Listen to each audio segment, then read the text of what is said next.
Create pop-ups on your page, which we will refer to as on-click pop-ups. And this can be done wherever you have a clickable element. This is a pro feature.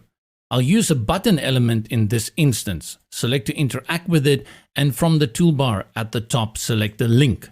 You will see that we have the URL, block, pop-up, and file.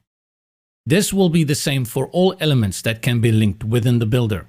Select pop-up and then click on the plus in the middle. This opens the pop-up block manager where you get a lot of pre-made pop-ups that you can choose from. On the left, you will also see there's a few handy categories if you need something quickly like a sale or a sign-up form, or you just want notifications.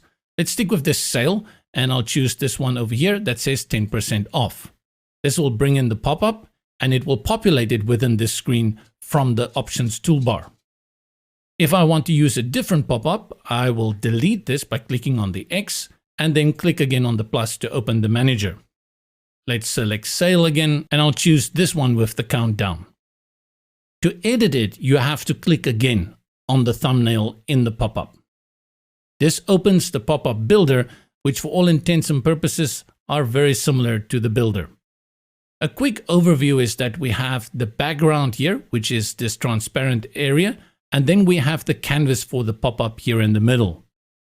To access the settings for the pop-up, you go to the top right-hand corner and treat it very much like you would treat a block. From the right, we have the option to align it vertically and horizontally. You can save it like usual, and then you have your color styling over here. This is for the overlay in the background. Currently, you can see there is a transparency effect applied, but we can move it all the way to the top if we want solid opaque color.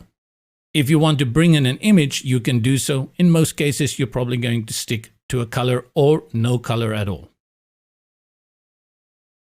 The settings all the way to the left, and you have the option to scroll page behind if you want people still to be able to scroll the page, and you can make the pop-up also global. This is great if you have a discount and you want to make sure that people don't miss out on it. The close is the close button that you see here, that X. Click outside to close, and this means that if people click within the overlay, it will also close the pop-up. This is a good idea to keep this activated, especially for people on mobile and tablet devices. You can delay the display of the close button by adding a delay here. And that means that when this pop-up appears, people cannot close it immediately. They actually need to take some time to read it. If you want to disable the display, untoggle it from here. Now you can add a button to close out. Styling the pop-up is as similar as anything else you would build out. That happens within the canvas that is accessed here in the top left corner, and it has a background for images, color, and then the settings where you can bring in styling and effects. The other one is the closeout button. Select it, change the icon, change the position, and you can change the size. Also add a background and change out the colors if you want to. The next option allows you to move the close button to the inside or to the outside of the pop-up. I'll put it on the inside and you can see it there, and combined with the next function which moves it around the corners of the pop-up. Put it in a place which is more convenient to your needs.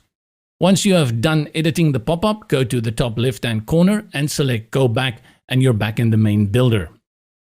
Remember that when working with your pop-up, you also need to go and check responsive display on tablet as well as mobile, because they need to look good on these devices as well.